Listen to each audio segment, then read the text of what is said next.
Coming to you live from the caverns deep beneath Wayne Manor and totally not from my mom's basement. Welcome everyone to today's episode of the BatChat. Hey guys, what's going on? Welcome to BatChat. It's your boy Derek here of DH Cosplay. Take 2, apparently, because this is actually a pre-recorded episode of BatChat. For those of you who don't know, BatChat is a weekly live stream that I do weekly. Almost like I just said that. Every Saturday, 2 p.m. Central Time, I go live here on the YouTube and interact with my, dozens and dozens and dozens of fans. And, probably like 5 fans that actually watch on a consistent basis, but hey, I appreciate each and every one of you. But I go live here on YouTube every Saturday at 2 p.m. Central, except for weeks like this where this is pre-recorded. But if you're not able to catch it live, you can always watch it after the fact because it is on my YouTube channel. You can check out. By the way, while you're here, you might as well like, share, comment, subscribe, all that usual YouTube crap. Smash the absolute piss out of that like button.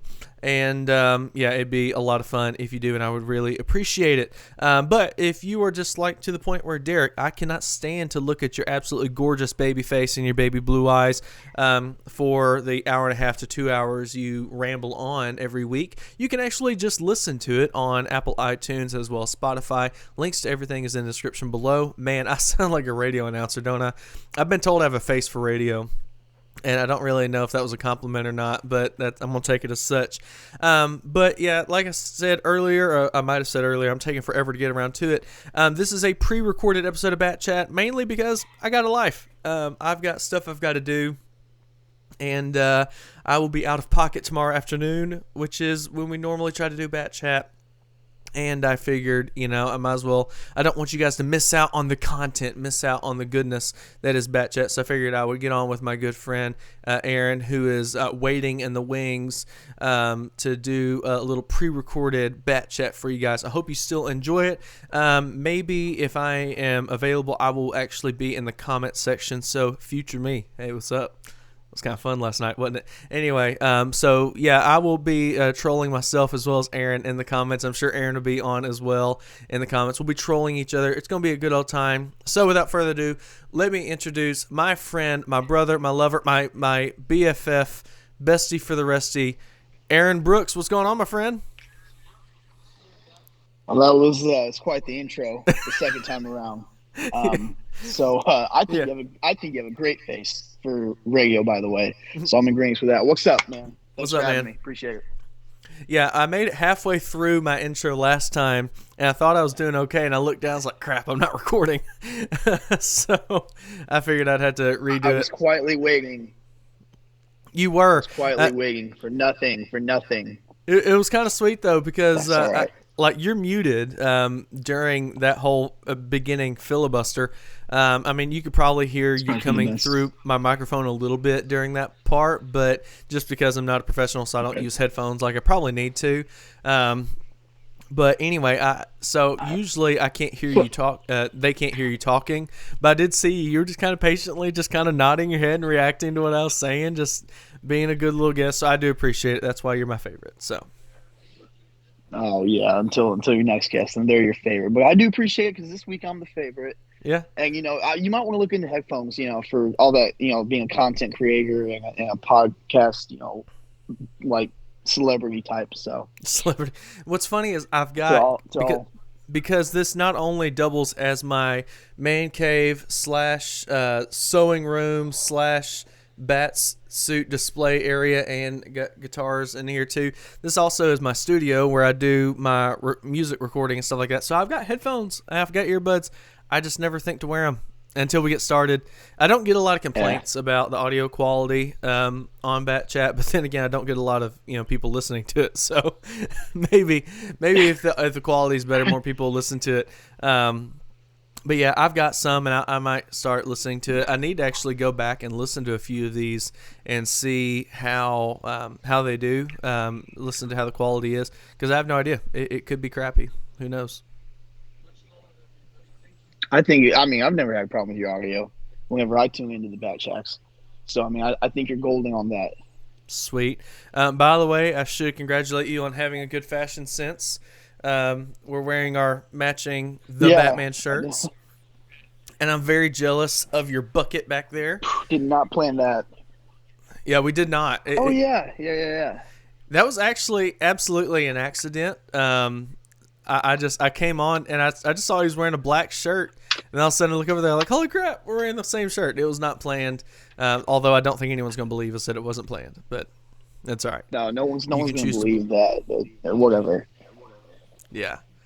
So we will be talking a little bit about the Batman this week, but I just want to say at the very top of the episode, this is going to be a spoiler-free episode, okay? Or at least as spoiler-free as we can keep it. Sometimes things slip. I wonder why the thing keeps moving. Let me. You're moving around, Aaron. Stay still. No, it's not you. It's something on this end. But I've got you locked in. You're good.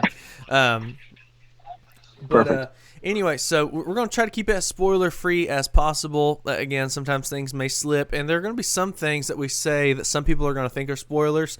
But I don't know. We've seen, like, I don't know about you. I've watched every TV spot and every trailer, like every bit of the Batman content out there. So if we talk about something, we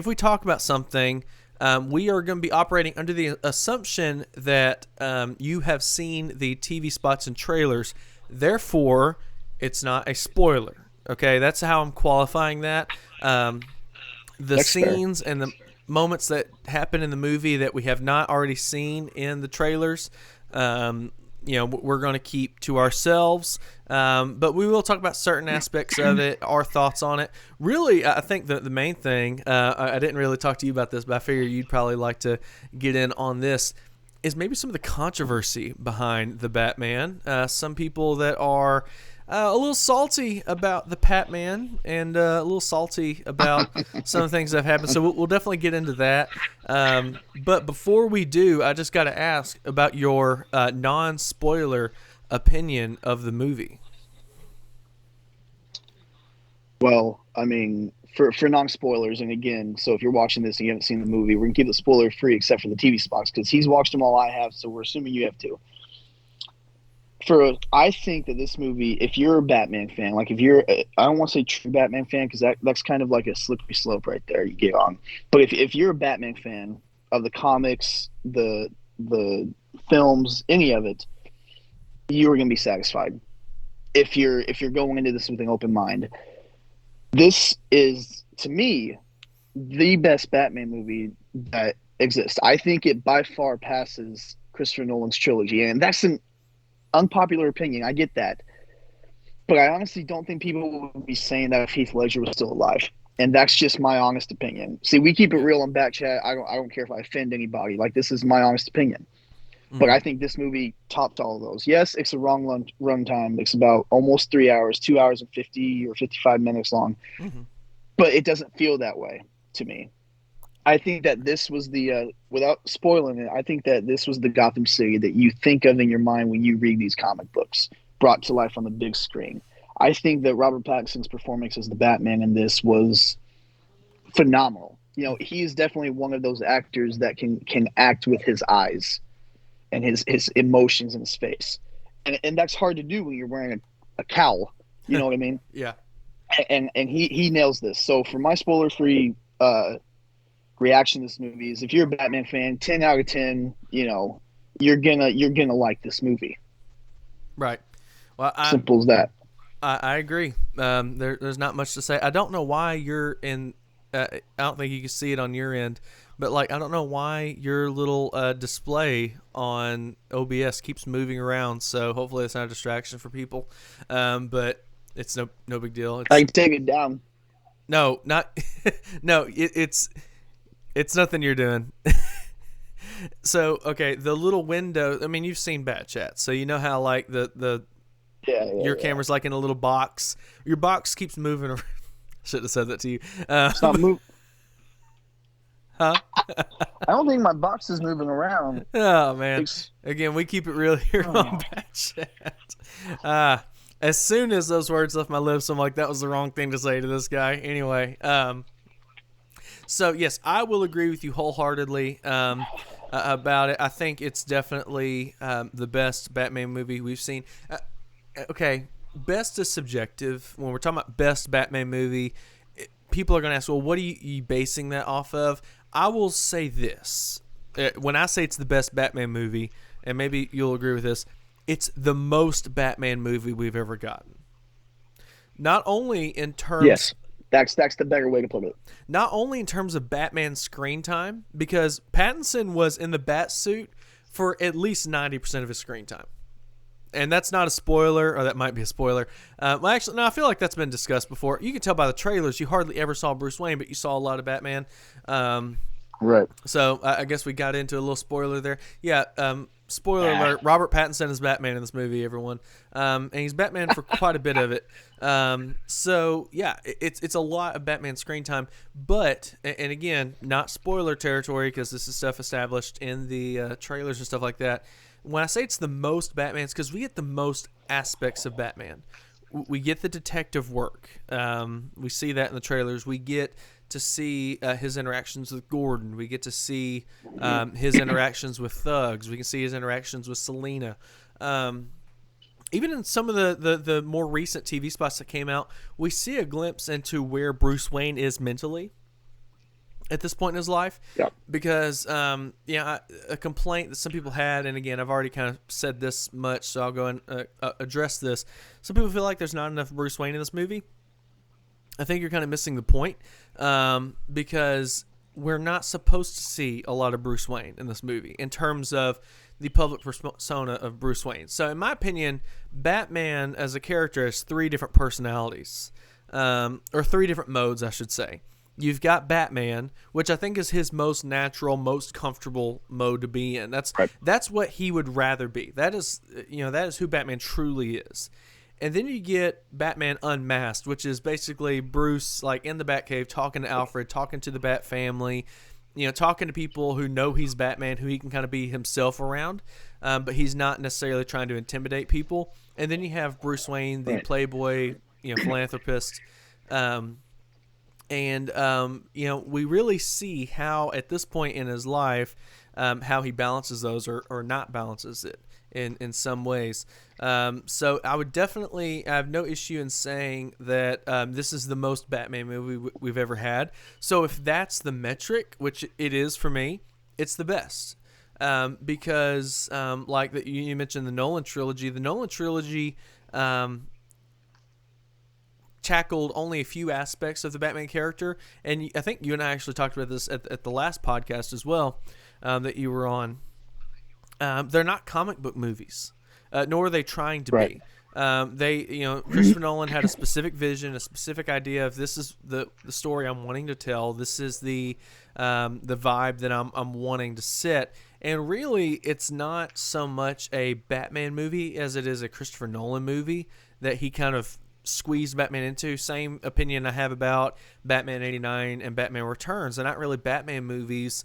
They are, in those cases, Tim Burton movies that he kind of squished Batman into.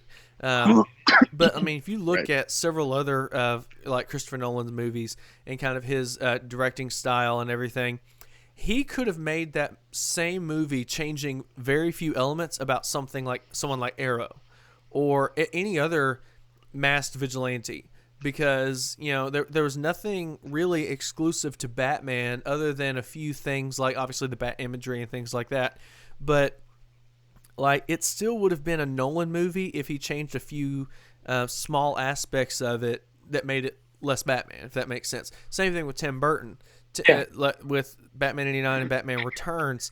While those movies do have their place, it's really more of a Tim Burton movie that he kind of morphed Batman to fit into his weird storytelling style, his weird artistic style universe. And both of those, I do think, have elements of Batman's personality, have elements of Batman's mythos, but I think the Batman captures even more of that. Doesn't necessarily capture all of it, but it captures much more of that, and I think does it better than any of the other movies that I've seen. Now, again, I will quit my ramble here in just a second, but I do want to bring up another point that we brought up about comic accuracy, because comic accuracy is not so much a matter of opinion, it's a matter of reference. So what I mean by that is Batman's been around since 1939, okay? there's a ton of Batman comics. And depending on who's writing and drawing him could greatly determine what his personality is like, what his character traits are. Sure, there are some kind of through lines that kind of go throughout all of his history. But like Frank Miller's Batman is very different from Dennis O'Neil, who is very different from Scott Snyder, who is very different from Jeff Loeb. Like all of those Batman, they're still Batman, but there's different interpretations. So it's kind of a point I made about Spider-Man. You know, someone will say, well, Tom Holland's the most accurate Spider-Man, or Tobey Maguire, Andrew Garfield's the most accurate Spider-Man. The reality is, what are you basing off of? Because, you know, to go to the Spider-Man thing, I think Tobey Maguire is a very accurate early Stan Lee, Steve Ditko kind of campy Spider-Man. Andrew Garfield is kind of more of an ultimate Spider-Man where it's a little bit more edgy and angsty. Also a little bit of 90s Spider-Man in there as well. And then Tom Holland's a very accurate Miles Morales, except for, you know, the fact that he's white. People hate it when I say that, but I mean, they can't prove me wrong. Okay. No, it's all good. But anyway, so like, but again, that's not necessarily a knock on it. Although spoilers for No Way Home, it looks like they're correcting that with Holland, and who knows, he might actually be a comic accurate Peter Parker in the next movie. We'll see. But all the things are in place there, and again, that's not a knock against him at all. I actually love all the Spider-Man movies. So I just use that as an example. Same thing with Batman. We can say most comic accurate. Technically, you know, people like to say, well, Ben Affleck's the most comic accurate Batman. Well, yeah, if you're looking at Frank Miller comics, but if you're looking at a few others, maybe not. Because technically, by that metric, the most comic accurate Batman is Adam West. Because he was very comic accurate to the movies, to the books that were out at that point. So, you know, it's all subjective. It all depends on what you're basing it off of. So when we say things like most comic accurate or most Batman, understand that we are implying that is based on our perception and based on what we are referencing as based on these attributes. We're saying this is the most accurate or whatever. I'm being very PC about it, but at the end of the day, the Batman is great, and Pattinson has won my heart. How about you? I agree. I think, and I said this coming, I'm going to go see it a couple more times to really take it all in again. But I mean, as of where it stands right now, Pattinson is tied with Affleck for my favorite Batman now, and I'm not kidding. It's obviously where I stand. I honestly think that if you're looking for a campy, lighthearted, joking Batman, where he smiles and does all this, wrong movie. Go watch the Adam West show or the Adam West movie. Go watch Batman and Robin if you want jokes and lighthearted tones, because this is not that movie. This Batman gets down to it. It's gritty, it's dark, it's emo-ish almost, and it's very without spoilers. I should say, I don't want to say too many spoilers. You feel the torment that Bruce Wayne is going through, you know, and this is not spoiler. This has been said several times. He's 2 years into Batman. He's already established a relationship with Gordon, and you know, you get everyone else is kind of like, you're really trusting this freak. You know, he's not even a cop. Why should he be here? Why are you working with him? You really get that element that he feels out of place, even as Batman. Like he's still trying to find out how to be Batman, because and you see it in the trailers. So if you think I'm spoiling it out there, I'm not. You see him take some hits where he's kind of like, you know, he's getting his ass whipped as well. Yeah, and I think that's really the realism of the Batman. And you know, where Affleck's Batman was 20 years into being Batman, he's already had all this shit happen to him: the death of Robin, the you know, only can assume Selena Kyle's left, and you know, he's by himself. So I feel like, you know, like you said, they're all based on different eras of Batman, depending on what you claim is the most accurate Batman. And I think Pattinson's Batman is really like, you're going to get a lot of elements here. You're going to get a lot of Year One, Hush, maybe a little bit of Zero Year, maybe a tad bit. Oh, but, I would definitely say, especially again, no spoilers. Well, I mean, yeah, I don't know. I can't really. You know remember. what? Just say what you got to say. Like definitely towards the end of the movie, very much Zero Year, and in Zero Year, Riddler's the main villain. So there was, and a couple things I want to address what you said. Also, I said Pattinson won my heart. I tell you who else won my heart: Zoe Kravitz as Catwoman. Holy crap! Absolutely loved her as Catwoman. I've always loved Zoe Kravitz, so when she was cast, I'm like, well, yeah, obviously. You know, like with Pattinson, Right. I'll be honest, I was a little nervous. I did because I am a Batfleck fanboy, everyone although is. not the biggest Batfleck fanboy that I know at this point. But like I'm a big Batfleck fan, so I was a little nervous when I heard about Pattinson. I'll be honest, but I was gonna give him a shot. But when Zoe Kravitz was cast, I was like, yes, sir, I will take it. She can be my Catwoman, absolutely. Hope Lindsay's not watching this. Anyway, loved her as Catwoman, but I also, want to say too, totally blanking on it. Where was I going? I got to think about Zoe Kravitz. I want to say too, awkward silence. Well, yeah, I started. Sorry, folks. He was started trying talking to calm to, his thoughts from Zoe Kravitz. Yeah, we can't talk about Zoe Kravitz on here. But yeah, Zoe Kravitz was absolutely phenomenal as Catwoman. Yeah. Oh, that's what I was gonna say. Matt Reeves. I will say this about him as a director. I think Matt Reeves loves Batman and knows Batman better than any other director out there. Yes, including Zack Snyder. Even though I love Zack Snyder, okay? I love Zack Snyder's Justice League. I love Batman vs. Superman. Love all those movies. But So do I. yeah, I think those movies are great. But in terms of someone who you can tell loves Batman, like if you need more evidence of hearing how much Matt Reeves loves Batman, go watch the DC Fandom coverage of it, where he's talking about it. This dude sounds like a kid talking about his hero, and it's not only because he has got the most adorable, sweet-sounding voice ever. Like, side tangent. Read me a bedtime story. Yes, like if he wants to be my director for life, I would be fine with it. He has just got the nicest voice. Matt Reeves, I know you don't watch this, but please come on the podcast just so I can hear your voice for an hour and a half. He's got the sweetest voice ever. But that dude loves Batman, and again, this is not spoiler territory either because they've talked about this before. A good comic book movie, especially Batman movie, is accessible to the mainstream audience but rewarding to the longtime fans. So my wife is not she's a Batman fan, but she's not a longtime nerd like I am. And she enjoyed the movie. She loved it. She said it's her favorite Batman movie, which surprised me because it was kind of dark for her. But it was her favorite Batman movie. But for me, as a fan, I saw the Hush influence. I saw the Year One influence. I saw the 0 Year influence. I saw the little bit of No Man's Land in there. I saw... I was going to say that too. Yeah, I saw so many different nods to different comic arcs, different aspects of Batman, that some of it we've seen, like everyone references Dark Knight Returns in their Batman movie. That's just what happens. Everyone references Killing Joke in some way.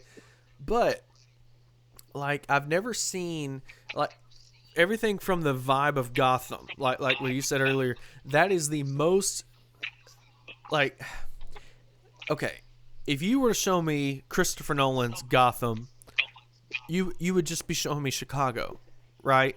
If you were to show me Zack Snyder's Gotham, you're showing me New Jersey, because that's where a lot of these kind of things are filmed. If you were to show me Tim Burton's Gotham, you're showing me a soundstage in Warner Brothers, but when I saw like when you see like the different streets and the different corners of Gotham throughout this movie, it is undeniably Gotham. Like when you read Gotham in the comics, like, and this is in the trailers too, so again, not a spoiler. I'm going to keep saying that because someone's going to be like, don't spoil the movie. So I've got to keep saying it because people just won't shut up. Pissed off. Yeah. But like it is perpetually wet there. It's like always raining. It seems like it's always raining. It's always dark. Gotham. Yeah, I was talking about Gotham. Yeah, I forgot that's what you nickname your Johnson. Yeah. So, but like it is it seems like it is always dark. It's always raining. It's always just miserable there. That's what Gotham's like in the comics, and I don't think anyone has quite captured that as well as this movie. And what I really like is how everything fits together beautifully. Like that version of Gotham really fits that version of Batman. Like, as much as I love Batfleck, I don't really see Batfleck in this Gotham. To me, the Gotham that we see in the Snyderverse, not that we see that much of it, but the little bit that we do see, fits Batfleck perfectly. And I would say that all the Batman, their Batman kind of fits their Gotham in a decent way. But to me, this feels the most like Gotham, and it fits Robert Pattinson's Batman really well. So it's almost like this is the best Batman. And I agree with you. I would say he is easily, I don't even want to say second place. Like, I would say he and Affleck are neck and neck as my favorite Batman. Very different takes. Like, it's apples to oranges. You're talking about 20 years versus 2 years. But both capture that version of Batman perfectly. Like, so, you know, I would definitely say that, you know, both of them equally have merit. Wouldn't you agree? Absolutely. I mean, that's why I think they're both tied as my favorite Batman, you know, because and for different ways too, different reasons. Before someone jumps on and is like, no, Batfleck is more brutal and he's 20 years into being Batman. Pattinson is 2 years into being Batman. He's still trying to get on his feet here. Because there's a lot of time in this movie where he is just messing up, and you feel him aggravated with himself. And another thing that Matt Reeves incorporated in this movie that I love so much is, I'm not even going to say spoiler alert here, because he's talked about it in interviews, and so is Pattinson and Zoe Kravitz and all them. People in Gotham, the low-life thugs, the bank robbers, the graffiti, you know, they fear Batman. They fear the shadows. When that line that he says in the trailer, when that light hits the sky, it's not just a call, it's a warning, fix it perfectly, because you see these people, you know, if they see that signal, they're like, fuck this, I'm out. Yeah. Like, but then you got the bigger time criminals. You got the main criminals. You got, you know, Penguin, Falcone, you got Riddler, and I'll say this for you. Spoiler alert. They don't know who the Batman technically is yet. They're just like, okay, so this is some sort of freak. He's a psycho. Like, what are you gonna do? You're gonna fight me, and then you feel him come into his, almost like he comes into his own, like towards the end of the film. Right. Like, and I think that and I do want to say, for those out there who are like, well, I hate the Robert Pattinson suit. I think the cowl looks dumb. Fair. The more you watch this movie, the more it's going to grow on you. Yeah. The more you're going to realize that this suit protects him. It's not to look cool. It's not to compare to any other. It's to protect him, because in this film, I think he takes the most damage we've seen any Batman ever take. Easily. Probably because he's Batman most of the time. But like, he takes the most damage you've ever seen a Batman take, and it really grabs you, this film. You're on the edge of your seat the entire time. It's a long film, sure, but you know what? It's worth every minute of it. Absolutely. I would argue he's probably more brutal than Batfleck because, spoiler alert, this Batman does not kill. Which, by the way, now I'm sure that someone's going to do a kill count because all the Batman... They always do. That like, all the Batman technically kill, like, well, what they do is it's a cop-out. Like, okay, in the real world, if you were to get a punch like this at a certain velocity, it would most likely end up killing you. Taking out all the pedantics out of it, this Batman does not kill. Okay? Now, for the Batfleck fanboys, get in here. Look, I've defended Batfleck killing before, too. I understand why it happens in the story. But Robert Pattinson, George Clooney, and Adam West are the only on-screen Batman that have never killed someone intentionally, okay? We can talk about the pedantics of, well, this person most likely died here. Okay, Christian Bale intentionally killed Ra's al Ghul at the end of Batman Begins. Spare me the whole, I won't kill you, but I don't have to save you type thing. That's killing him. Kill you. Like, I don't have to save you. and he does that several times throughout the trilogy. So, okay, I eat feel me. like that's almost a cop out. So that I feel like that line for Bale's Batman was a kind of a cop out, so that he doesn't intentionally kill him, but he kills him. Yeah. Well, You know what I mean? Like it's not like absolutely a cop out. he's not. You know, that way you can be like, oh well, he didn't kill him though. He might have died in the train wreck, but Batman didn't kill him. He could have saved him though. So what do you call that? He just said, "I don't have to save you." Bye. And then so I think to me, like I defended Affleck killing before too, like the bat flag before someone gets on. Is a Affleck did what? Rated, yeah, exactly. Because he's 20 years and he's already lost everything. I've said it before and I'll say it again. He's lost everything, so he don't give a fuck about these guys. You know, they killed. You know, Robin's been killed. You know, Selena's left, and she's already come and gone. It's not like he was going to find her 20 years in. And he's just on his last whim here as Robert Pattinson's Batman. He's 2 years in, as we already said. He's still trying to find his ground, as I stated a little bit ago. So he doesn't want to kill because in his mind, he's no better than the people who killed his parents. Right. And I do want to say, if you're going to see the Batman, major plot twists in this film that you're kind of like, that's not comic accurate, but it works. Well, what's funny, again, when we talk about comic accurate, there are, because I know what twist you're talking about, there are comics that kind of do that. And there's also I know. There's also video games that kind of do that too. Yeah, well, I mean, if spoiler. Let me reiterate that. It definitely if works. They're not. Yeah, no. Let me reiterate that then. If you want comic like accuracy of certain comics, it may not be in that certain comic, but it definitely works out, and it brings the whole story together. Two or three plot twists do actually. Right. And for a minute, I do want to talk about this. Spoiler alert, or whatever. It's probably not even a spoiler alert. Holy fuck, that Batmobile! when you hear that engine start screaming that it makes its debut in, yeah, you're like, oh, like everybody in the theater I was in was like, oh, yeah. And you see that scene and you're like, what I like about this Batmobile is it's a real world Batmobile. You can go out and get one of those cars. I think I think it's one of my favorite cars actually that I have, a Dodge Challenger. I think they took an old Dodge Challenger. Maybe not. It certainly I saw it seems somewhere. like it. It might not be. I thought it was. I could be totally wrong. So if you're out there and you're a keyboard warrior, looks not it, then tell me what it is in the comics. I'd love to know. But you really feel every emotion in this film. Like it's very it's dark. Yeah, it's not. I wouldn't take your child to see it because the Riddler. Let's talk about him for a second. Terrifying. Oh my gosh. I could see this I could tell this version of the Riddler being put in a film with the likes of Michael Myers or Ghostface or all these horror characters.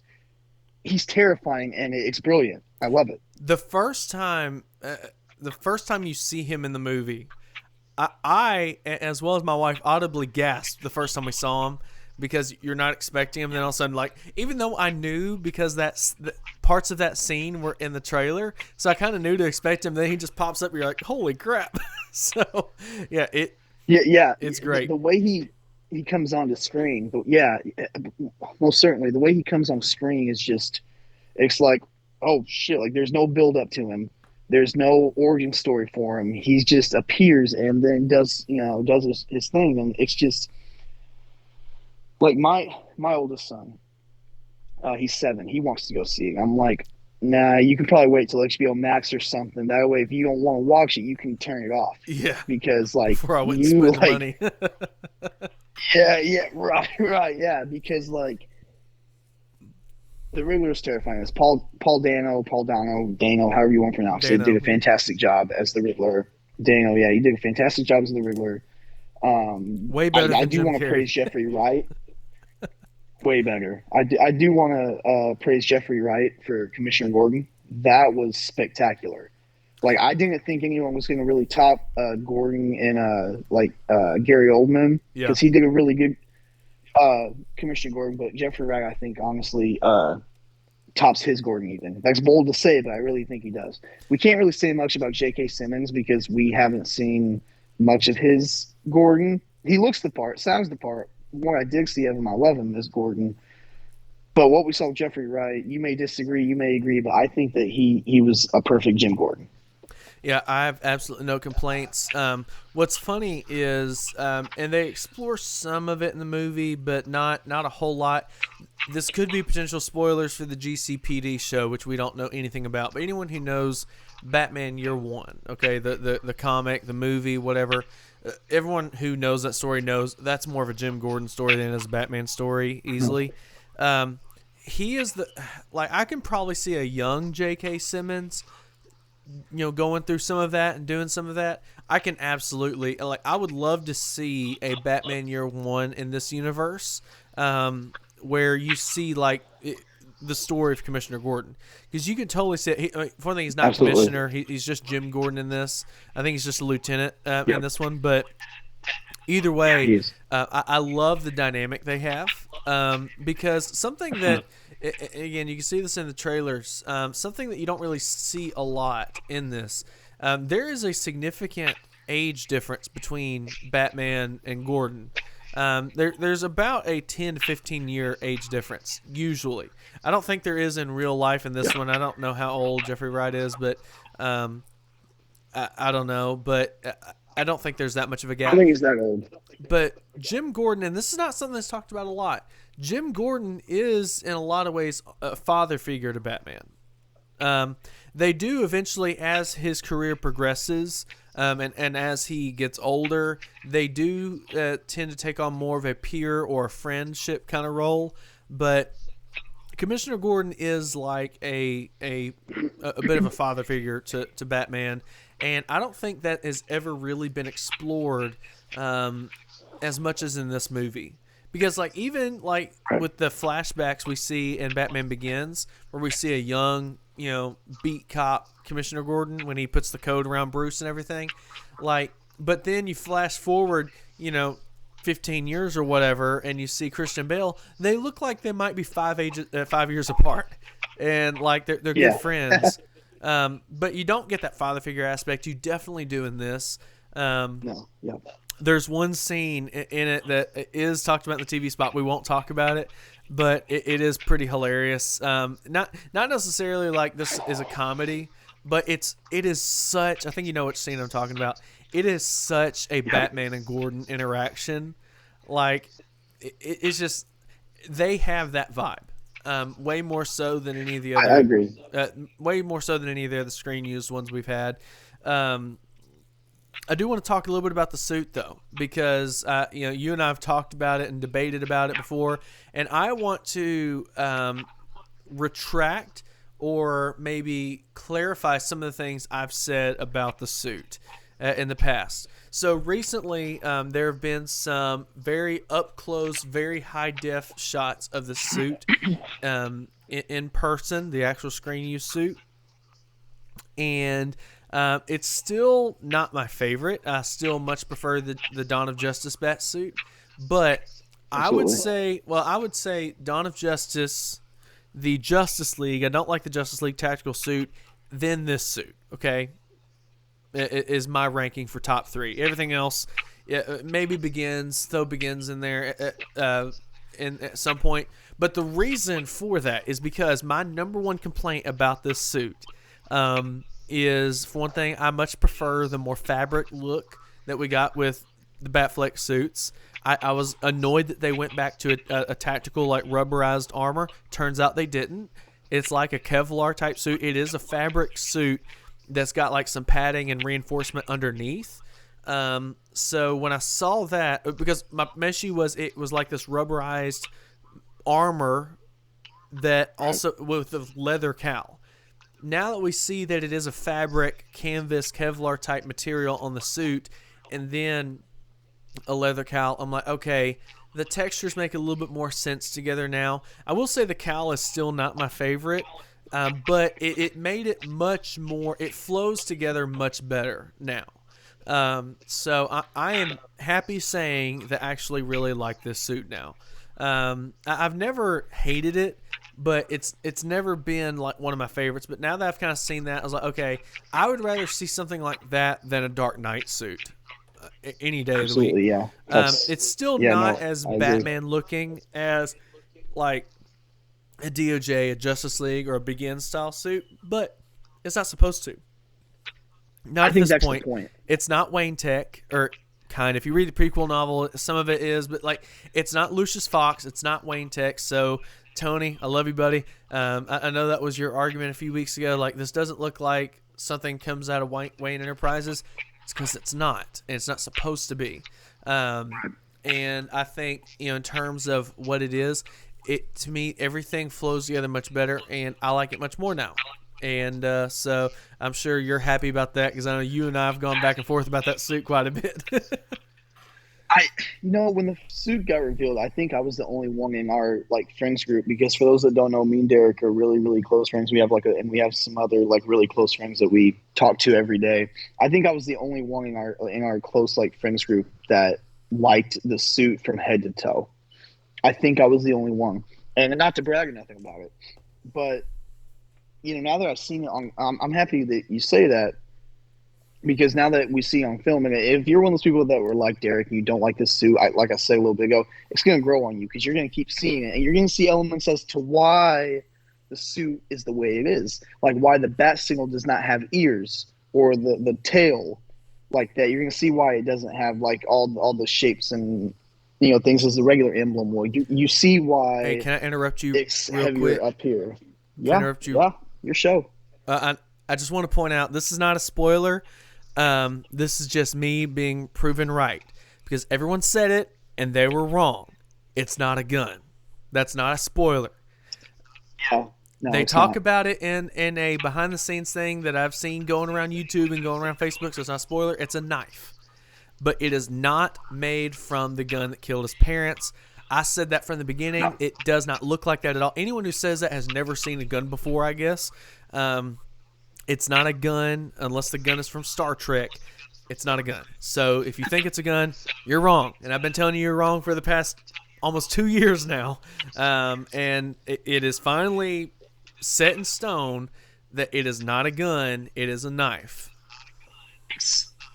It is a knife, and it's almost his version of a batarang because he doesn't have, spoiler alert, batarangs. Like he Right. doesn't. You don't see him use anything. So what he has right here is essentially the beginning. And I honestly think Matt Reeves' goal for this, and I think he's a genius with this. His intention, I do not believe, was for anybody to like this bat suit because it's the starting bat suit. I mean, when you think about it, every bat suit that you've seen from a story that started out has been shit. Christian Bale wore a ski mask, and I mean, it still counts as a bat suit because he started doing the shit like in a ski mask and all black, like, and then he's like, oh, he takes a bad fall. He's like, oh, I need something to catch the wind. There's the cape. So I mean, I like the suit. Obviously, I've said that. I think the cowl. Once you see the film, though, you realize, and this isn't a spoiler either. It's been in interviews, and you see it in the trailer, like when he takes the cowl off. It's more of like a leathery, like helmet almost, because it doesn't like fold like a urethane. It doesn't like shake like a urethane cowl. Like it's literally like a helmet for protection, kind of like what they did with the Batfleck cowl, but with the mech underneath it. But Pattinson's Batman does not have access to the Wayne Tech yet. Like he's still trying to figure out what's going on with himself and his parents and everything.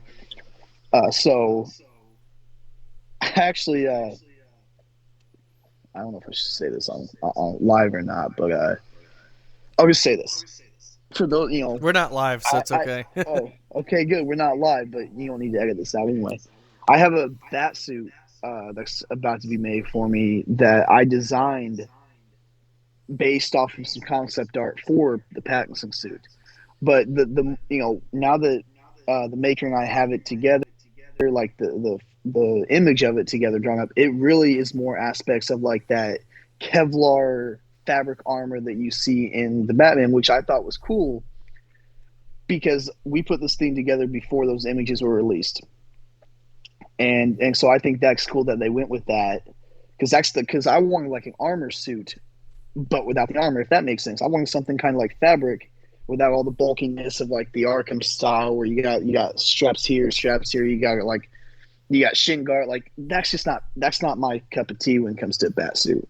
Right. That's why Ben Affleck's DOJ suit is my favorite bat suit, and I would agree the Justice League suit is my favorite bat suit, and then Pattinson's is my third favorite, my top three. Then the fourth would probably be the Begin suit, because my only complaint about that was it was all black. I know John's going to disagree with me because he thinks it's perfect. I mean, it is, but I didn't like that the emblem was not, there's nothing there, so, which we've already gotten into all that. But I mean, yeah, I think the suit, it's going to grow on you if you don't like the suit when you go see this film. And I think that Zoe Kravitz, because I didn't get to touch on this earlier, I think she sets the bar for what Catwoman needs to be in this film. Which, let's be fair, not to take anything away from her, and this is going to get me some hate, but I don't care. The bar wasn't really all that high. No, I did not care for Michelle Pfeiffer as Catwoman at all. She was hot, I'll give her that. But like Tim Burton, you think like Tim Burton doesn't understand Batman. He for dang sure does not understand Catwoman, like at all. Anne Hathaway's Catwoman was fine. It was okay. Nothing special. Nothing. I didn't like their chemistry at all. We're not even going to count Halle Berry. Sorry, Sydney. Sorry, Julia. We're not counting Halle Berry because that was not Catwoman. Halle Berry was Catwoman? Huh? Halle Berry was Catwoman? Right? Oh, wait. Are you being sarcastic? Or?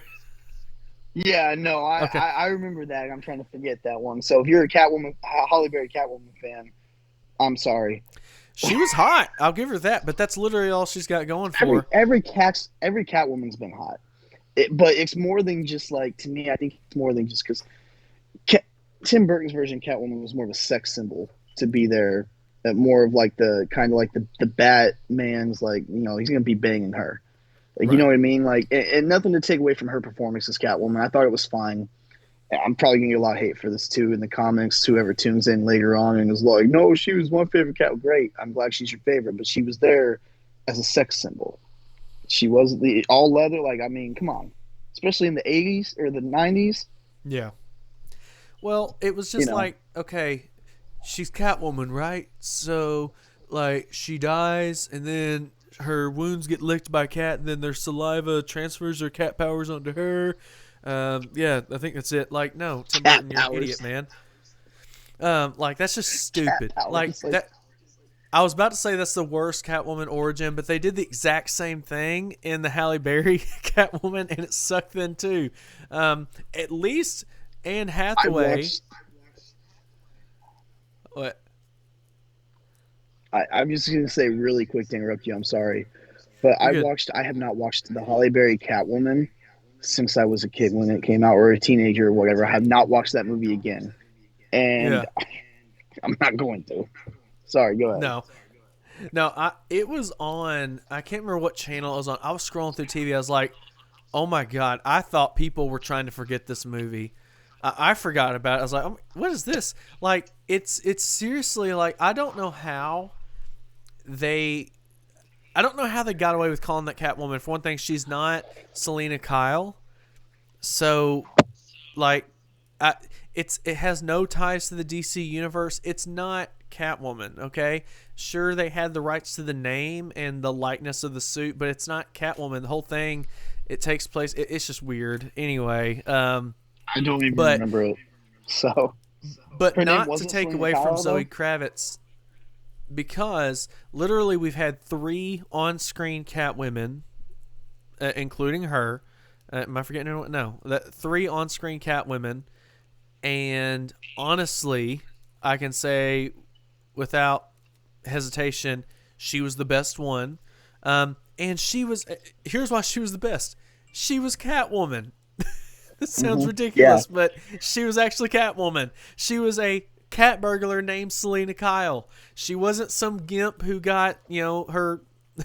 Never mind. Who got licked by cats. I was about to make a euphemism. I'll leave it. She wasn't like someone in a gimp suit who got licked by cats. She wasn't. What was Halle Berry like? She worked for a fashion company. I don't know, something stupid like. I don't remember. I didn't even remember that her name wasn't Selena Kyle. No, it's like So I can't even I remember don't what it remember. was. It was like Patience or something. Kyle Selena. No, it was something worse. It was like Patience, I think is what it was. Sydney's gonna be so mad at me when she watches this. You're But gonna need patience for that movie. right. But Zoe Kravitz was a perfect Catwoman because it really captured the it captured Selena Kyle as a character, but especially without one aspect, and I don't want to spoil it because the trailer kind of leaves it a little bit up in the air. It's very similar to Batman Year One, but not exactly. It's very similar to Batman Year One and Long Halloween. I'll say that much without spoiling it, okay? Like how she's characterized in those early Batman career comics, it's very similar to that. And she's just the best. And I mean, it's Zoe Kravitz, just And she doesn't. right here. And I really like her stepdad too, Jason Momoa. So, Yeah. So I mean, she showed up at the premiere to show support to her too. So I thought that was cool because they're supposed to be separate universes. Like Right. Aquaman's in this one with Batfleck, but he was showing like. I honestly, I'm gonna get into this can of worms here. If you're out there watching this and you think the Batman sucks because you prefer Ben Affleck or you prefer Michael Keaton, you're blinded by nostalgia, or you're just biased. You can't you're just biased. Yeah. Okay, that's all there is to it. You cannot honestly watch the Batman movie and be like, that sucks. That was nowhere near Batman, and call yourself a Batman fan. Just because, I mean, maybe you don't like it, and that's fine, but you cannot deny that this has every aspect of what Batman does as a detective.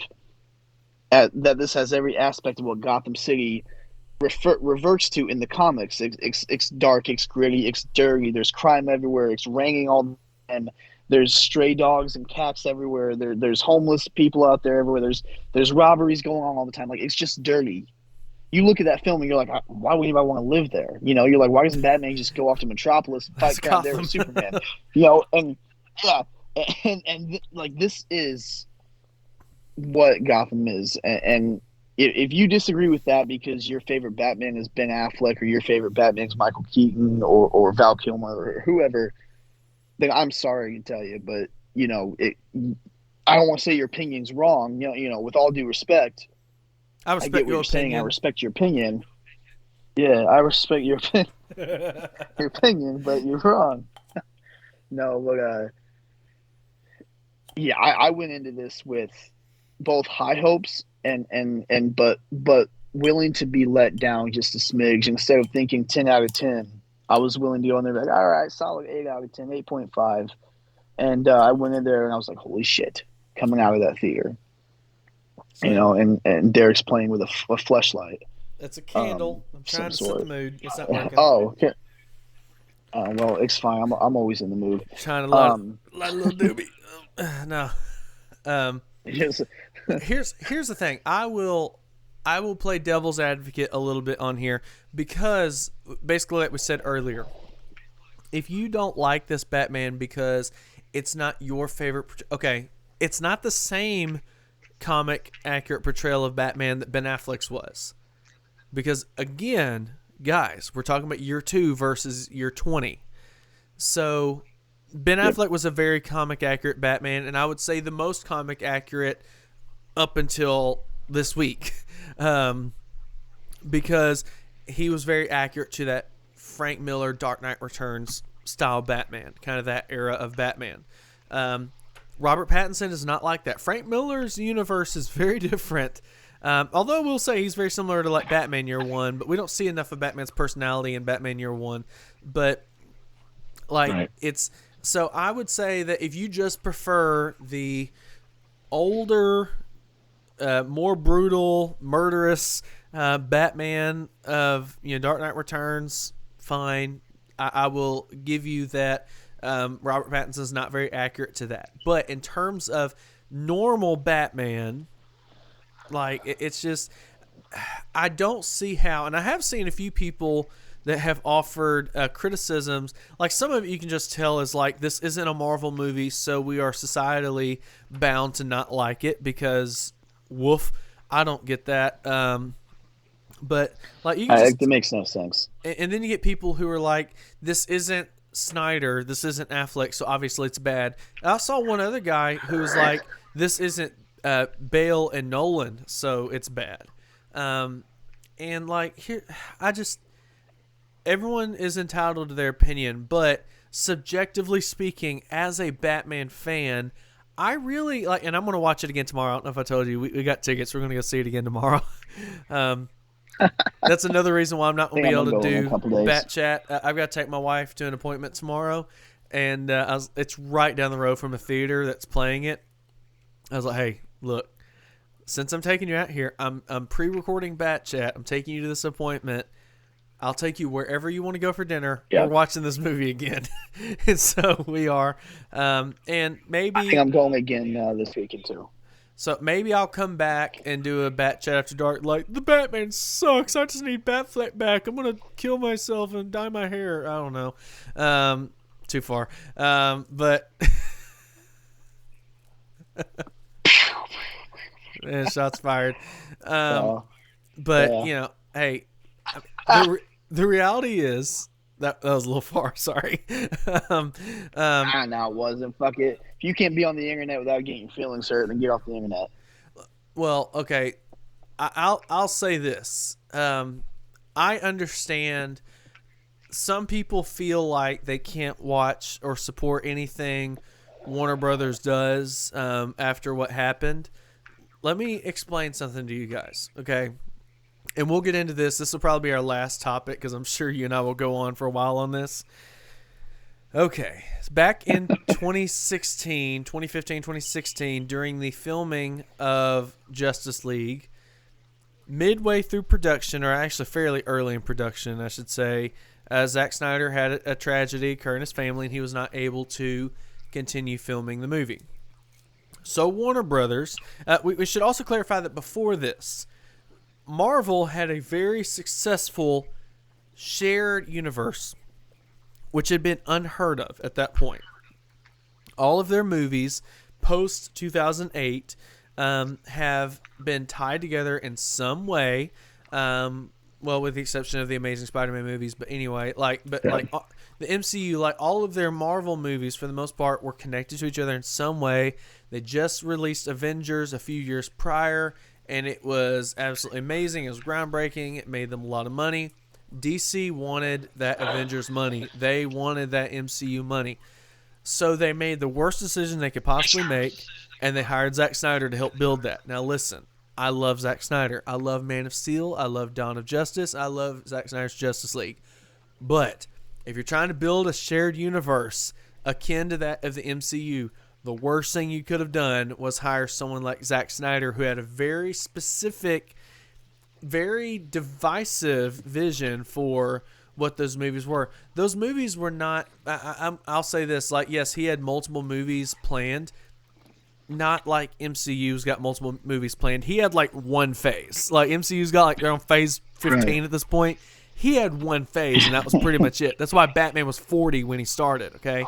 Not a very sustainable plan. Right. But anyway, they realized like 2 movies in that, we might need to backtrack a little bit, because Man of Steel, while it was good, was fairly divisive because even though people complained about Superman not being modern or relevant or relatable, so you make a modern, relevant, and relatable Superman, and it turns out people just wanted Christopher Reeve again.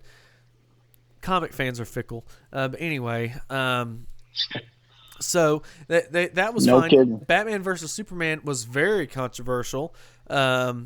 And a lot of people didn't like that. So this was a dirty move on their part. And I don't know who was directly responsible for this, but they took advantage, and I do believe they absolutely took advantage of Zack Snyder's situation and said, okay, this is a good way to kind of boot him off this project and help course correct and get us onto like MCU territory. So they literally hired Mr. MCU. They hired Joss Whedon to come in and finish Justice League. Okay. during that process, some messed up stuff happened. Apparently, there was some what? That's just terrible. They did that. Is what I'm saying. I'm agreeing. Like that's the Oh worst yeah, move they could have done. Because it they is wanted now. all that money. It was a bad decision from the get-go to hire Zack Snyder in the first place, but it was also a bad idea to try to course correct as well because they went from one ditch to the other. During the filming, there was a lot of reshoots and a lot of controversy behind the scenes. There's some issues with Ray Fisher, issues with Gal Gadot. There hasn't been, there was most likely issues with like Ezra Miller and Jason Momoa and Ben Affleck. They haven't really talked that much about it, at least that I know of. They have after the fact, but they didn't really talk about it kind of beforehand. And there was just a lot of controversy and a lot of drama back there. Messed up stuff happened. I'm sorry.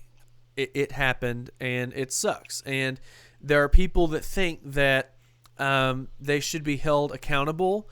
For one thing, I don't really know what accountability is. Maybe they just want to see Joss Whedon and Jeff Johns drawn and quartered in public, I guess. Like, I don't know what they want as far as accountability goes, but there's this concept of accountability over entertainment. You know what? I'm fine with that. I think... yeah, there should be some accountability for treating people poorly behind the scenes. But if you honestly think the first time that happened was behind the scenes of Justice League, need I remind you, Walt Disney was an actual Nazi. I hope I don't get taken off the air for saying the N-word, but not that N-word, on here. Walt Disney had ties to that, okay? Yet it's still called Disney. So I'm surprised cancel culture hasn't gone after him yet. There's a lot of Disney movies and a lot of Disney characters, some very beloved Disney characters, that were portrayed not as, gotta be careful how I word some things, like not necessarily caricatures of animals, but of blackface. Like, there's a lot of history of, like, blackface, of Nazism, of sexism, race. There's all sorts of dirty history in Disney movies. So, basically what I'm saying is if you're not supporting Warner Brothers because Jeff Johns and Joss Whedon were mean to Ray Fisher, but you still watch MCU and Disney movies, you're an idiot and a hypocrite. Eat me, okay? Okay, I'll take it a step further. If you have an issue with the stuff that happened to Warner Brothers to the point where you're not going to watch any of their movies, but you're going to continue to listen to music and you're going to continue to watch wrestling or watch sports or watch wrestling as a sport, I should say, but watch any form of entertainment ever, you're a hypocrite. Here's another one. If you're trying to build your social media empire because you're an influencer and a comedian and you're saying you're not going to support Warner Brothers or anything like that until there's some accountability, stop using their hashtags in all your posts. Stop talking about them. Let me explain to you how this algorithm works. Even though I should say with the few people we're talking about, they don't get any engagement on their posts, which is kind of funny, but let's pretend they do. So if you are constantly posting about the crap that Warner Brothers and that Matt Reeves and Joss Whedon and Jeff Johns, how crappy all of those guys are, and people engage in those posts, that tells the algorithm for that person's social media that they are interested in that stuff. So, congratulations, whoever you are, for being Warner Brothers, Matt Reeves, and DC Comics' top advertiser by not shutting up about them, by constantly talking about them. Bad press is still press. So, if you don't want to support them, shut up. Not that anyone really cares about your opinion in the first place, but even spreading your bad opinion, or negative opinion, I should say, on it, you're still supporting them by giving them exposure. So, just something to think about. However, your preference is your preference. If you feel you have some moral obligation to not watch certain movies or not support certain things because of whatever, that's fine. But understand that some people have moved on, okay? 2017, really 2016, was a long time ago. 6 years ago, okay? The stuff that happened was wrong. Should there be accountability for it? Yeah, I don't really know what accountability would be satisfying for the people that are calling for that, other than a public hanging or being drawn and quartered or whatever. I don't know if they feel like the people that are talking about it need a personal apology. I don't know. But here's the reality of the situation. I promise I'm almost done, and I'll let you give your 2 cents. I'm very sorry for rambling on. No, listen, I love it. I'm here for it. Listen. At this point, as of this recording, Ben Affleck is done playing Batman. He has said it. He has specifically said that The Flash was a way for him to send off his role as Batman. He said he doesn't want to do any more intellectual property movies. He's wanting to focus on his own thing. He just doesn't want to do it anymore. Okay? I'm sorry if you like Ben Affleck. I love Ben Affleck. But you're going to have to grow up and do the same thing that Michael Keaton fans had to do at one point. You're going to have to grow up and do the same thing that Christian Bale fans had to do at some point. You're going to have to grow up and do the same thing that Kevin Conroy fans have had to do. Because Kevin Conroy doesn't hardly ever voice Batman anymore. So we've had to be okay with the other Batman voice actors like Troy Baker or recently Jensen Ackles, who did a great job in The Long Halloween. Weird tangent, but just want to say. So you're just going to have to kind of grow up and move on. And I get it, the whole moral dilemma, but just do us all a favor. If you're on this moral crusade against Warner Brothers, just stop being a hypocrite about it. If you really don't want to support them, stop talking about them. Act like, if you're such an influencer and you know so much about how social media works, stop tricking the algorithm to pushing Warner Brothers and the Batman stuff to their feeds by constantly talking about it. And just keep your opinions to yourself. And stop saying, by the way, you respect other people's opinions when every time someone shows excitement for Michael Keaton coming back or for how great Pattinson is doing, you laugh at them and mock them and tell them that they're stupid, or talk about how stupid they are for being excited or how stupid this movie is. Stop pissing on their parade, okay?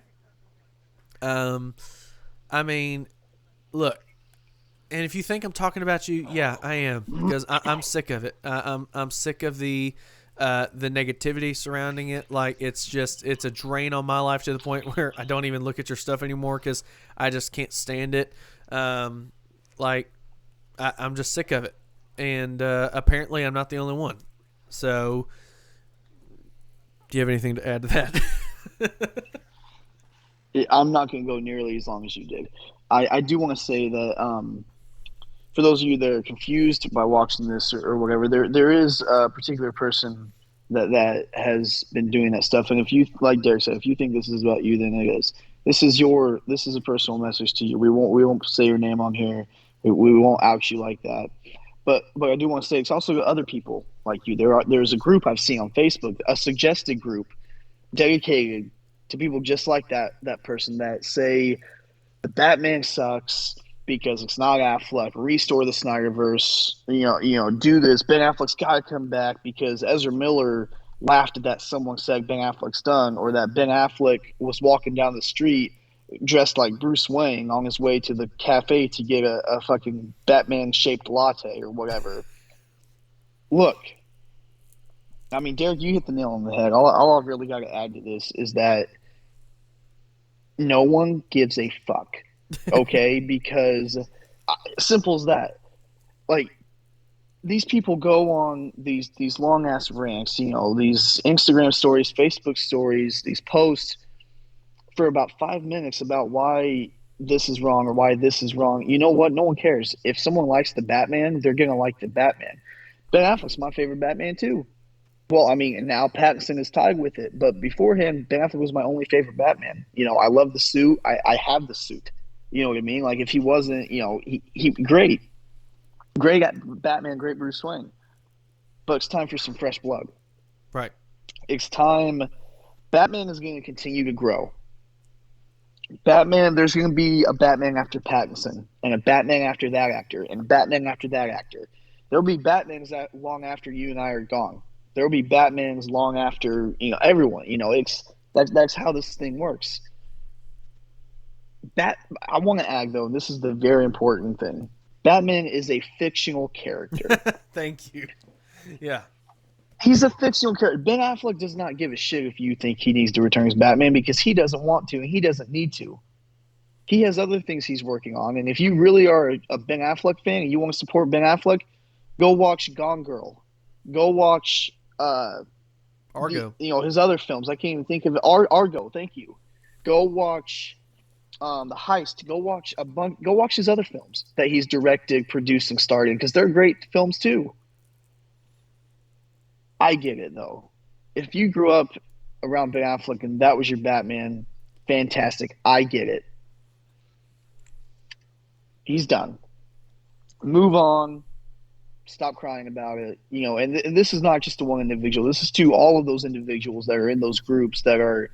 If someone posts a picture of Michael Keaton and is like, "I'm so excited to see him return," and you comment, and you're like, "Well, that's good for you, but it's shit. It's an old man who shouldn't be playing Batman." Okay, first off, fuck you, because if it was Ben Affleck in Batgirl as the mentor, and someone told you that he was too old to do it, you'd be crying.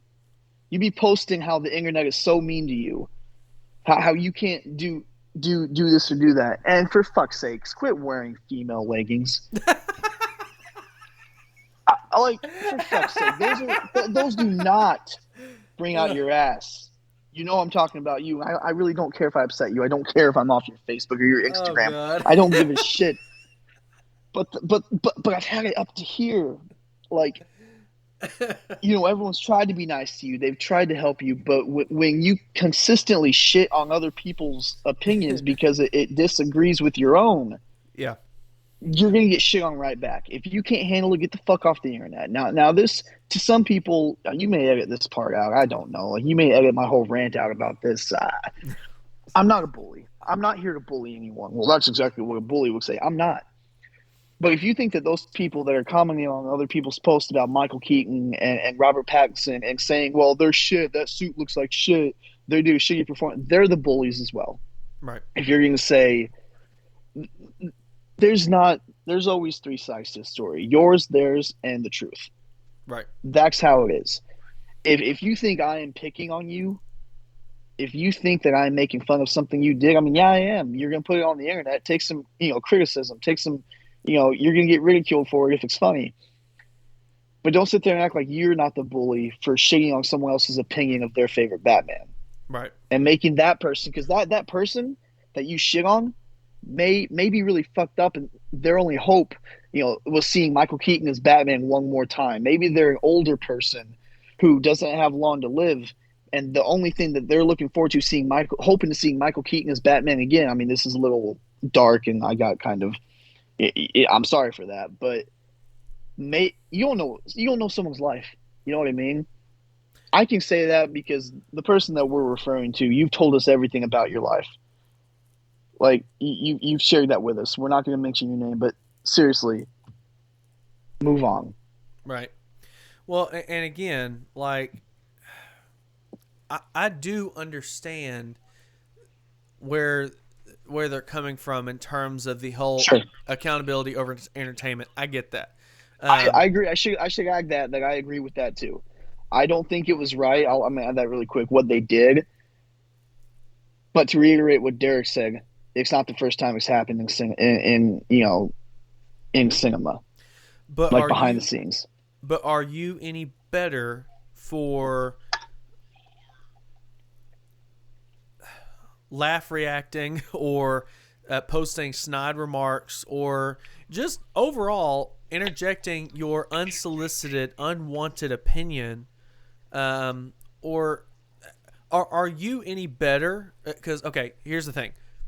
As far as I know, there was no physical abuse that happened with Joss Whedon and Jeff Johns behind the scenes. I don't think there was anything physical that happened. It was mostly like emotional and verbal abuse. So, are you any better than them for being a bully? Just something to think about. Emotional damage. Emotional damage. Yeah, absolutely.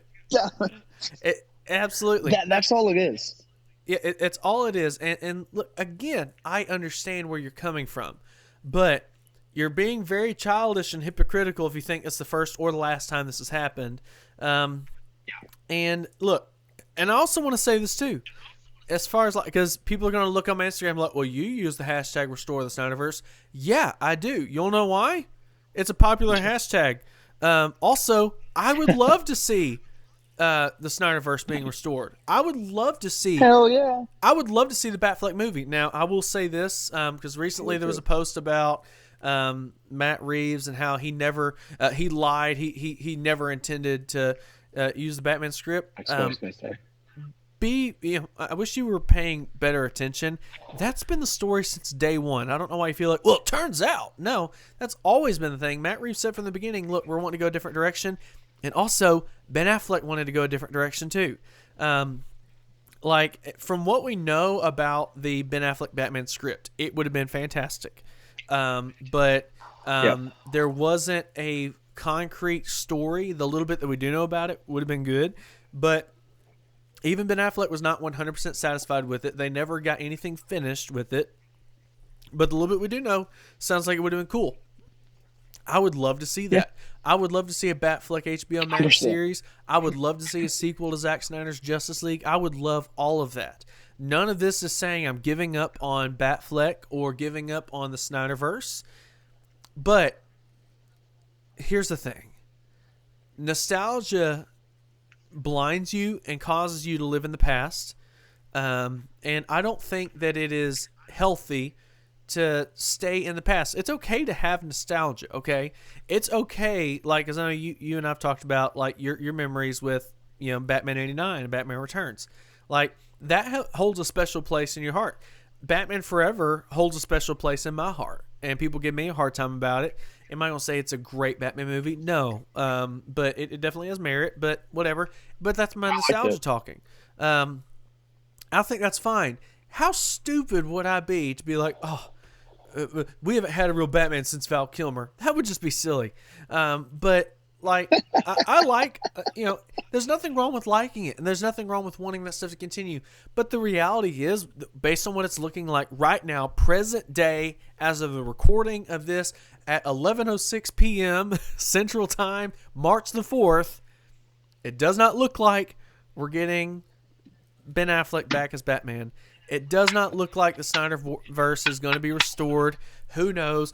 Maybe the Second Coming of Christ, also known as the Discovery merger, will fix all of that. Who knows? Maybe when Discovery takes over, there will be world peace, and there will be no more famines, no more hungry children. The sea levels will decrease, and the icebergs will freeze back up. There will be no more, like, who knows?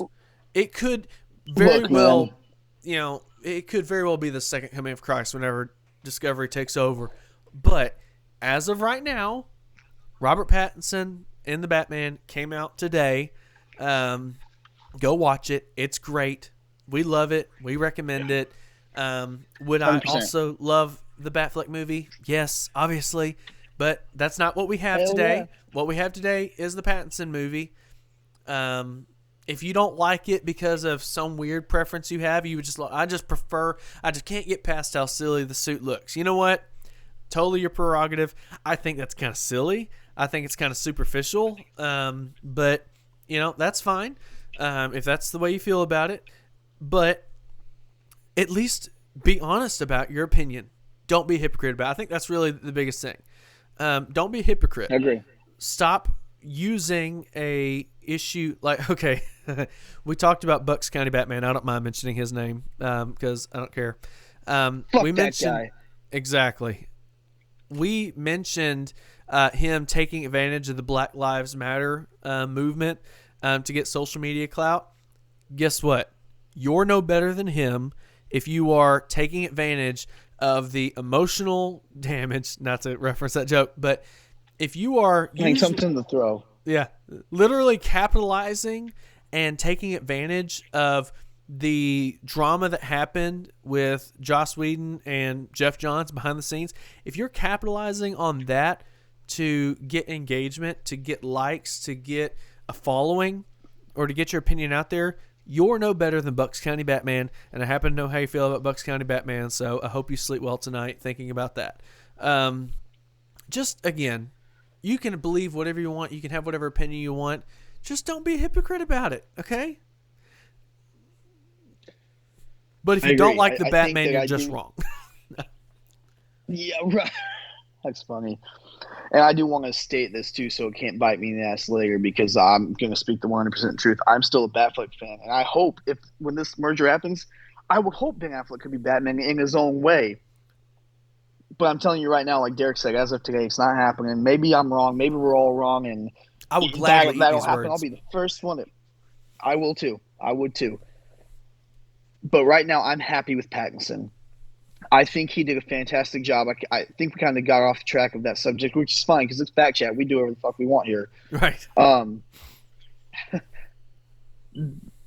Pattinson, the way he uses the technology that he has, it's not like he's got an arsenal of technology starting out. He's only got a few gadgets that he uses, like maybe 2 dozen, like maybe not even 2 dozen, maybe a dozen, and they work. Yeah, like the grappling gun that we see in this, and this is not a spoiler. The trailer where the thug hits him in the back and he shocks him up against the pole. He grabs him and he like electrocute like that shit. Like he tases him. right. That shit was cool. Like I thought that shit was cool. So, the Batman for me. In closing remarks about that, 10 out of 10. Must see it again. Yeah, 5 geeks out of 5. Wait, I forgot about the 5 geeks out of 5. 12 out of 10, 5 backs out of 5 backs. Yes. There you go. Start judging your stuff by backs. That's what I need to do. Just do the little bat emoji. And again, most likely the person we were referring to did not listen to this point. I do want to say, just for some sense of friendliness, like, yes, I do mean what I said. The joke I made earlier about what I'm going to do might have been in poor taste. I'll admit that. I do apologize. That was taking it a little far. But I will say this. I understand your convictions, and I'm fine with being friends, because this person I would consider a friend, or at least at one point did. Here lately, been kind of a dick to me, but whatever.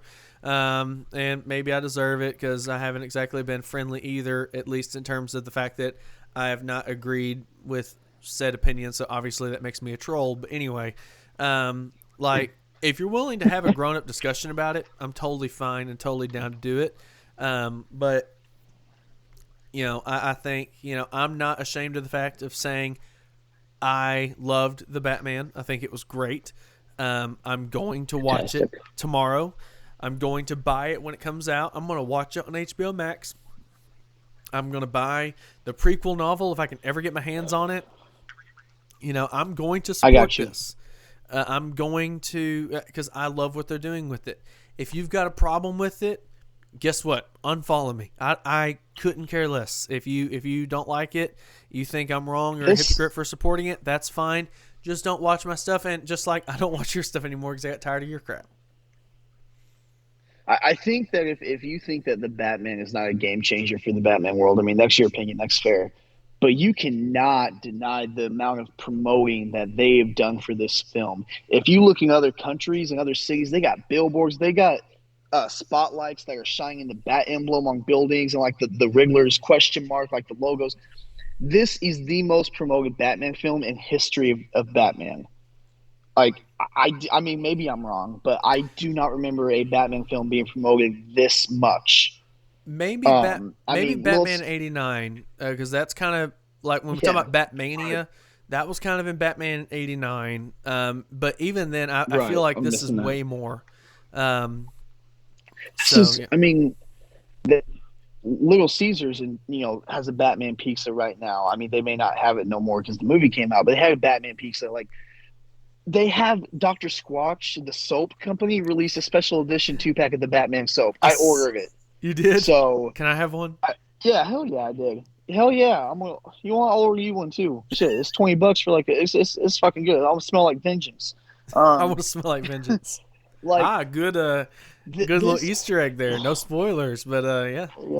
Yeah. This vengeance, you're welcome. This vengeance. This movie is everywhere you look. Batman Oreos, the Batman Little Caesars, the Batman soap. I saw someone posting a group earlier. Hall's cough drops have the Batman cough drops. They have They have the Batman on their packages now. Like, I'm not kidding. That's awesome. Walmart, like all the McFarlane Toys just released like a double amount of the line of these Batman toys. If you're into that, I don't even collect these things, and I bought it. Like Funko capitalized on it. A bunch of Funko Pops of the Batman are out. Batman popcorn buckets. They've got this one. They've got the chest armor. They got the collectible cups. They didn't do any of that for Batman v Superman, Justice League, Batman Forever, Batman and Robin. Hell no, they didn't. Like The Dark Knight, even it had some promoting to it and some stuff you get the figures, but not like this. Like, this is a game changer. So if you're sitting there thinking that this movie is not going to change, this kind of Batman, or it's not going to succeed, then you're wrong, because it's already broke. I saw something yesterday. It broke the record. It broke or surpassed, I should say, No Way Home's record for opening weekend. Like opening Thursday and Friday night. Yeah, I saw it I think half an hour before we got on this BatChat episode. It's already the Thursday premiere and tonight premiere. And it's also the highest ranking on Rotten Tomatoes too, which I know that obviously isn't valid because it's not Batfleck, and the Snyderverse movies didn't even get that high. But people are paid to say that. People are paid to say, yeah, that's what it was. Even IGN, and IGN does not compliment anything that doesn't pay them. And to my knowledge, they're not being paid. Even if they are getting paid, they're not lying. The movie's great. Is it perfect? It is. It's really close. Yep. If it's not perfect, it's as close to perfect as you can get. Any flaws that you find are generally nitpicky, or there's something that you're kind of missing. Like, I was talking to a friend of mine about it, and she didn't quite understand a few different aspects of it. But then when you kind of put it in perspective, okay, that makes a little bit more sense now. And so now, and even now, I'm going to watch it again tomorrow, and maybe I'll get a different perspective on it, on certain things that maybe I was a little interesting. But at the end of the day, the movie's great. Go watch it. Or don't. That's your choice. Either way, shut up about it. If people are excited about it, don't rain on their parade. Let them be excited about it. I'm sure you're about to close this BatChat off, so I'll say my final remarks here because I see the look in your eye. I know you by now. It's okay to enjoy the Batman. It's okay to enjoy the Keaton Batman. It's okay to enjoy Affleck's Batman. If you like it, you like it. But don't shit on someone else because they like it and you don't. Right. Simple as that. Derek said it. I said it. The Batman, 12 out of 10. If you're a Batman fan, and even if you're not a Batman fan or not big into Batman, you're still going to enjoy this movie. Right. So. Awesome. Well, man. So with that being said, guys, thank you for tuning in to this episode of BatChat. Derek, thank you for having me, and thank you for being my guest here. This episode was sponsored by Aviation Gin, which is the best a man can get. That's Gillette. But yeah, thank you. No problem. Well, anyway, thank you, Arron, for being on here. Again, for those of you thinking we're ignoring your comments, we are. No, this is a pre-recorded episode, which is why we were just rambling back and forth and not going on a tangent based on the comments in there. Hopefully you guys are fine with that. Yeah, I think this has been a great episode. I really appreciate you being on here. Looking forward to having a fun discussion in the comments. Y'all be nice to each other. We'll see you every Saturday, 2 p.m. Central Time. You can also listen to this on Apple iTunes Podcast as well as Spotify. But until next time, geeks, always remember... Oh, wait, no, that's Cosplay Chris. Be merry, be silly. Oh.